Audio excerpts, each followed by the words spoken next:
역대하 36장. 요시야가 죽자 유다 백성들은 요시야의 아들 여호아하스를 데려다가 그의 아버지를 뒤이어 유다의 왕으로 세웠다. 여호아하스는 23세에 유다의 왕이 되어 수도 예루살렘에서 고작 3개월 동안 다스렸다. 이집트 왕 느고가 예루살렘으로 쳐들어와 그를 왕의 자리에서 쫓아내고 은 100달란트와 금 1달란트를 조공으로 바치게 했다. 그런 뒤 이집트 왕 느고는 여호아하스의 형제인 엘리야김을 세워 유다와 예루살렘의 왕으로 앉히고 그의 이름을 여호야김으로 바꾸었다. 그리고 느고는 엘리야김의 형제인 여호아하스를 붙잡아 이집트로 끌고 갔다. 여호야김은 25세에 유다의 왕이 되어 수도 예루살렘에서 11년 동안 다스렸다. 그는 주께서 보시기에 악한 짓을 저질렀다. 그 후에 바빌로니아 왕 느부갓네살이 대군을 거느리고 예루살렘으로 쳐들어와서 여호야김을 치고 그를 포로로 붙잡아 쇠사슬로 묶은 뒤 바벨론으로 끌고 갔다. 이때 느부갓네살 왕은 주의 성전에 있는 각종 기구들도 다 빼앗아 바빌로니아로 가져간 뒤 바벨론에 있는 자기 신전에 들여놓았다. 유다 왕 여호야김의 통치 기간에 일어난 그 밖의 다른 일들과 그가 행한 가증스러운 일들에 대해서는 이스라엘과 유다 왕들의 연대기에 자세히 기록되어 있다. 여호야김이 죽자 그의 아들 여호야긴이 아버지의 뒤를 이어 유다의 왕위에 올랐다. 여호야긴은 18세에 유다의 왕이 되어 수도 예루살렘에서 석 달 열흘 동안 다스렸다. 그는 주께서 보시기에 악한 일을 저질렀다. 다음 해 봄이 되자 바빌로니아의 느부갓네살 왕은 사람을 보내 여호야긴을 바벨론으로 잡아가고 동시에 하나님 성전의 값진 물건들도 대량으로 약탈해 갔다. 그리고 느부갓네살 왕은 여호야긴을 대신해서 그의 삼촌인 시드기야를 유다와 예루살렘의 왕으로 세웠다. 시드기야는 21세에 유다의 왕이 되어 수도 예루살렘에서 11년 동안 다스렸다. 그는 주께서 보시기에 악한 일을 저질렀다. 주께서 예언자 예레미야를 보내어 거듭 경고하셨지만 시드기야는 주의 말씀을 겸허하게 받아들이지 않았다. 시드기야는 바빌로니아 왕 느부갓네살에게 충성을 다하겠다고 하나님의 이름으로 맹세를 하고서도 느부갓네살 왕을 거슬러 반역했다. 그는 아주 완고하고 고집이 세어 이스라엘의 하나님 주께로 돌아오려 하지 않았다. 게다가 유다의 제사장들과 지도자들과 백성들까지도 시드기야 왕을 본받아 점점 더 주께 거역하고 이방 민족의 가증스러운 풍속을 따랐다. 그래서 유다의 왕과 백성들은 일찍이 주께서 거룩하게 구별해 놓으신 예루살렘 성전까지 더럽히면서 주께 더욱 죄를 지었다. 그들 조상의 하나님 주께서는 자신이 택하신 백성과 자신이 구별해 놓으신 성전을 무척 아끼셨기 때문에 끊임없이 그들에게 예언자들을 보내시어 거듭 타이르고 거듭 경고하셨다. 그러나 그들은 주께서 보내신 예언자들을 비웃고 그들이 전하는 주의 말씀을 무시했으며 주의 종들을 한낱 조롱거리로 삼을 뿐이었다. 마침내 그들을 향해 주의 무서운 진노가 폭발하였고 그리하여 이제 그들은 주의 불같은 진노를 피할 길이 없게 되었다. 결국 주께서 바빌로니아 왕 느부갓네살을 불러 그들을 치게 하시니 바빌로니아 군대가 유다를 침공하여 유다 백성을 칼로 쳐 죽였다. 바빌로니아 군사들은 아주 잔인하여 닥치는 대로 마구 유다 백성들을 쳐 죽였는데 남녀노소를 가리지 않았고 건강한 자나 병약한 자도 가리지 않았다. 심지어 그들은 성전 안에서도 마구 칼을 휘둘러 닥치는 대로 죽였다. 이렇게 하나님께서는 자기 백성을 모두 느부갓네살 왕의 손에 넘겨주셨다. 이때 느부갓네살 왕은 하나님의 성전에 보관되어 있던 크고 작은 모든 물건들을 약탈해서 바벨론으로 가져갔다. 주의 성전에 있던 보물들은 물론이고 왕과 지도층 인사들이 갖고 있던 보물들까지도 모두 빼앗아 갔다. 또 바빌로니아 군대는 하나님의 성전에 불을 지르고 예루살렘의 성벽을 허물어 버렸다. 궁궐에도 불을 지르고 거기 있던 값진 것들을 모조리 부숴 버렸다. 느부갓네살 왕은 칼을 피해 살아남은 유다 백성들을 사로잡아 바벨론으로 끌고 가서 자신과 왕자들의 노예로 삼았다. 그리하여 그들은 바빌로니아를 물리치고 페르시아 제국이 일어서기까지 그 땅에서 노예 생활을 하였다. 그리하여 일찍이 주께서 예언자 예레미야를 통해 하신 말씀, 곧 이 땅이 70년 동안 황폐한 채로 남아있게 되리니 이 땅이 그동안 누리지 못했던 안식년을 다 누리듯 쉬게 될 것이다 라고 하신 말씀이 그대로 이루어졌다. 페르시아 왕 고레스가 왕위에 오른 첫 해에 주께서는 예언자 예레미야를 통해서 하신 말씀을 이루시고자 고레스 왕의 마음을 움직이셨다. 그리하여 고레스는 페르시아 온 제국에 다음과 같은 조서를 공포하였다. 페르시아의 왕 고레스가 말한다. 하늘에 계시는 주 하나님께서 온 땅의 나라들을 모두 내 손에 넘겨주셨고 또한 나를 세우셔서 유다 땅 예루살렘에 그분의 성전을 지으라고 명하셨다. 그러므로 나의 제국에 있는 사람들 가운데 하나님을 섬기는 백성들은 누구라도 자기 나라로 돌아가도록 하라. 너희의 하나님 주께서 너희와 함께 하시기를 빈다.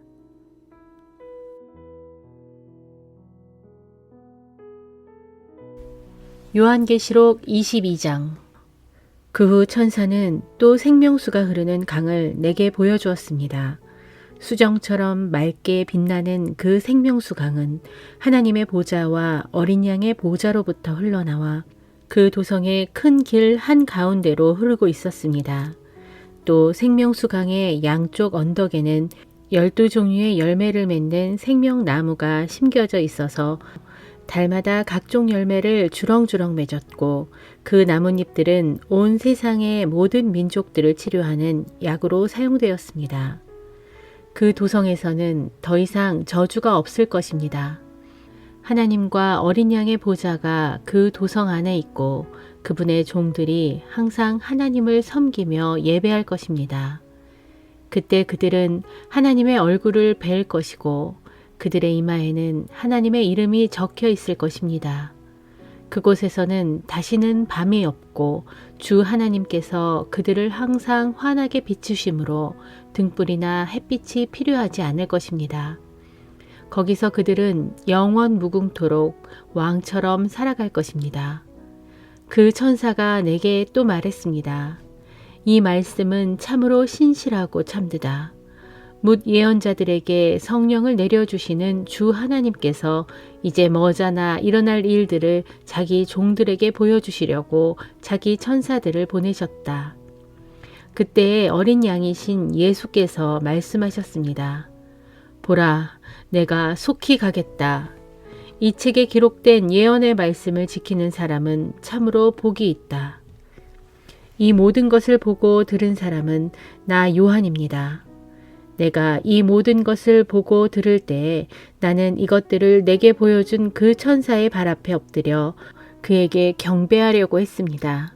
그러자 그 천사가 나를 말리며 내게 말했습니다. 이러지 말아라. 나 역시 너나 너의 동료 예언자들이나 이 두루마리에 기록된 말씀을 지키는 모든 사람들과 똑같이 그분의 종일 따름이다. 경배는 오직 하나님께만 드려라.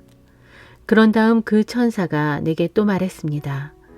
때가 가까이 다가왔으므로 너는 이 책에 적힌 예언의 말씀들을 봉인하지 말아라. 이제 불의를 행하는 사람은 그대로 계속 불의를 행하게 하고 더러운 사람은 그대로 계속 더러움 가운데 있게 하고 의로운 사람은 그대로 계속 의로운 일을 행하게 하고 거룩한 사람은 그대로 계속 거룩함 가운데 있게 하여라. 그때 어린 양이신 예수께서 말씀하셨습니다. 보라, 내가 속히 가겠다. 너희에게 줄 상급이 내게 있으니 내가 가서 각 사람에게 그 행한 대로 보상해 줄 것이다. 나는 알파이고 오메가요, 처음이고 마지막이며 시작이고 끝이다. 생명나무에 이를 수 있는 권리를 가지려고 또한 대문을 거쳐 그 거룩한 도성 안으로 들어가려고 자기 옷을 깨끗이 빠는 사람은 복이 있다.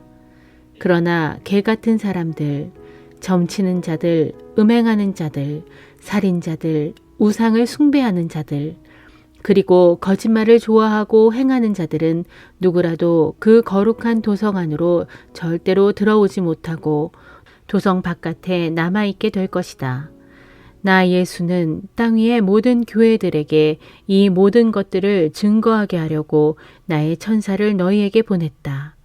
진실로 나는 다윗의 뿌리요 그의 자손이요 빛나는 샛별이다.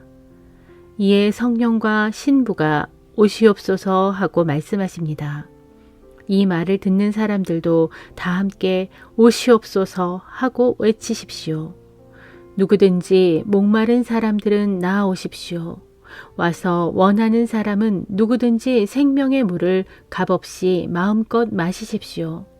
나는 이 책에 기록된 예언의 말씀을 듣는 모든 사람들에게 엄숙히 경고합니다.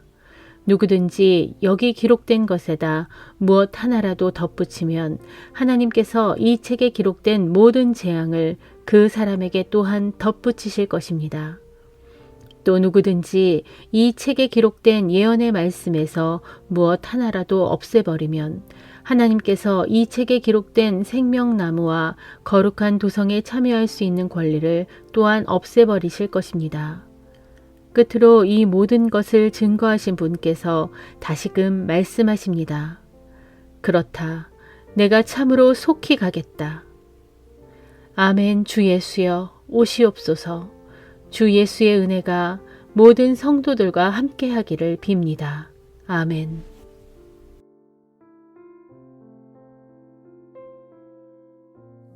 말라기 4장. 전능하신 만군의 주께서 말씀하신다. 보라, 맹렬하게 활활 타오르는 용광로의 불길 같은 그날이 올 것이다. 그날이 오면 모든 교만한 자들과 악을 행하는 자들이 한낱 지푸라기처럼 다 불타버릴 것이다. 이제 닥쳐올 그날에 그 맹렬한 불길이 그런 자들을 모조리 불살라 그 뿌리와 가지를 하나도 남겨두지 않을 것이다. 그러나 내 이름을 경외하는 너희에게는 의의 태양이 떠올라서 치료하는 광선을 찬란하게 비출 것이니 그때에 너희가 외양간에서 풀려난 송아지처럼 펄쩍펄쩍 기쁘게 뛰어다닐 것이다. 또 그때에 너희가 악인을 짓밟을 것이다. 곧 장차 내가 정한 그날이 오면 모든 악인들은 너희 발바닥 밑에 재 같은 신세가 될 것이다. 이것은 나 전능한 만군의 주의 말이다. 주께서 또 말씀하신다. 너희는 일찍이 호렙산에서 모든 이스라엘 백성을 위하여 내가 나의 종 모세를 통하여 너희에게 명령한 나의 율법, 곧 나의 율례와 법도를 기억하라. 보라, 주의 크고 두려운 그날이 이르기 전에 내가 예언자 엘리야를 너희에게 먼저 보내겠다. 그 엘리야가 먼저 와서 아버지의 마음을 자녀에게로 돌이키고 자녀의 마음을 아버지에게로 돌이킬 것이다. 그러나 만일 너희가 돌이켜 회개하지 아니하면 내가 가서 그 땅에 저주를 내리겠다.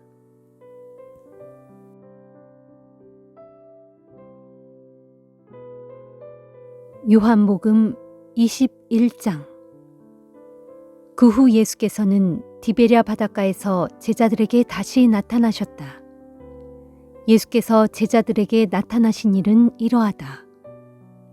거기 디베랴 바닷가에는 시몬 베드로와 디두모라는 별명을 가진 도마와 갈릴리 가나 사람 나다나엘과 세베대의 두 아들과 그리고 다른 두 제자가 함께 있었다.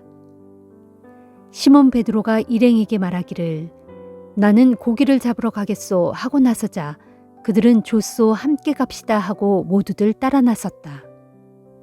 하지만 밤이 꼬박 새도록 그들은 한 마리도 잡지 못했다. 어느새 날이 밝아오고 있었다. 그런 이른 아침에 예수께서 해변에 서 계셨지만 제자들은 그분이 예수이신 줄 알아차리지 못했다. 그때 예수께서 제자들을 향해 소리쳤다. 얘들아, 무얼 좀 잡았느냐? 제자들이 대답했다. 여태 한 마리도 못 잡았습니다. 예수께서 그들에게 말씀하셨다. 그물을 배의 오른쪽에 던져보아라. 그러면 고기가 잡힐 것이다. 제자들이 그대로 했더니 고기가 하도 많이 걸려서 그물을 물 밖으로 끌어올릴 수조차 없었다. 그 순간 예수께서 사랑하시던 제자가 베드로에게 말했다. 저분은 주님이시다. 시몬 베드로는 주님이라는 말을 듣자마자 벗어두었던 겉옷을 얼른 걸치고는 물속으로 급히 뛰어들었다. 그러나 배에 남아있던 다른 제자들은 고기가 가득 찬 그물을 끌면서 배를 저어 해변에 닿았다. 당시 배는 해변에서 200규빗 정도밖에 떨어져 있지 않았다. 제자들이 해변에 닿아 보니 주께서 숯불을 피워 놓았는데 숯불 위에는 생선이 놓여 있었고 또 빵도 있었다. 예수께서 제자들에게 말씀하셨다. 너희가 방금 잡은 생선을 몇 마리 가져오너라. 시몬 베드로가 배에 올라가서 그물을 해변으로 끌어올렸다. 그물 안에는 큰 물고기가 무려 153마리나 들어있었다. 고기가 그토록 많이 잡혔지만 그물은 조금도 찢어지지 않았다. 예수께서 제자들에게 말씀하셨다. 자, 와서 아침을 먹어라. 제자들 가운데 아무도 그분께 누구십니까? 하고 묻는 사람이 없었다. 그분이 주님이신 것을 모두가 알았기 때문이다. 예수께서는 가까이 다가오셔서 빵을 가져다가 제자들에게 나누어 주시고 그와 같이 생선도 나누어 주셨다. 예수께서 부활하신 후에 제자들에게 나타나신 것이 이것으로 벌써 3번째였다. 아침 식사를 끝마치자 예수께서 시몬 베드로에게 물으셨다. 요한의 아들 시몬아, 내가 이 사람들보다 나를 더 사랑하느냐? 베드로가 대답했다. 예, 그렇습니다. 주님께서는 제가 주님을 더 사랑한다는 것을 알고 계십니다. 예수께서 베드로에게 말씀하셨다. 그러면 내 어린 양떼를 먹여라. 예수께서 다시 베드로에게 물으셨다.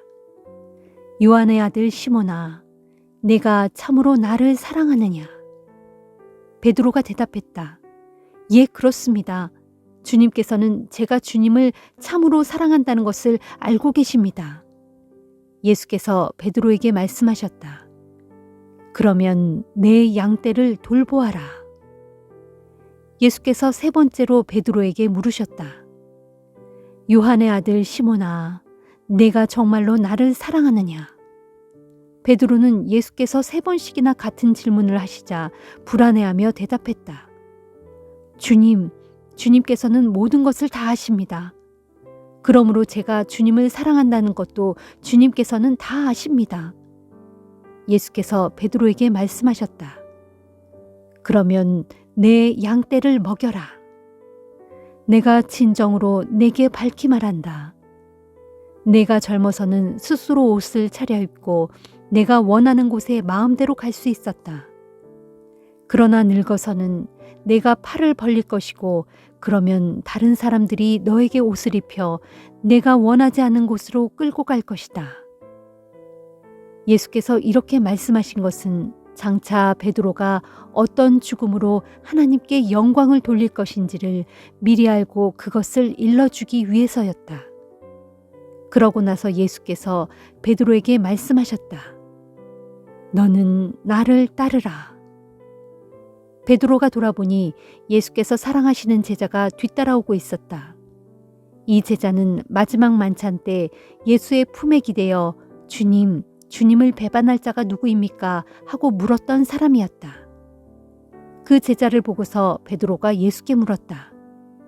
주님, 저 사람은 앞으로 어떻게 되겠습니까? 예수께서 베드로에게 대답하셨다.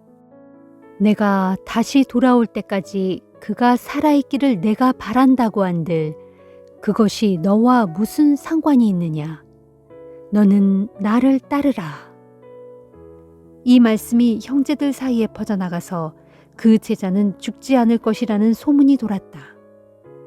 그러나 예수께서는 그 제자가 죽지 않을 것이라는 뜻으로 말씀하신 것이 아니었다. 예수께서는 단지 내가 다시 돌아올 때까지 그가 살아있기를 내가 바란다고 한들 그것이 너와 무슨 상관이 있느냐 하고 말씀하신 것뿐이었다.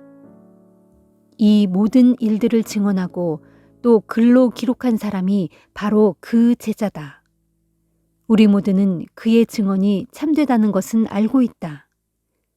이 밖에도 예수께서 행하신 일들은 아주 많다. 만일 그 모든 것들을 낱낱이 다 기록한다면 이 세상이라도 그 많은 책들을 다 담아둘 곳이 없을 것이다.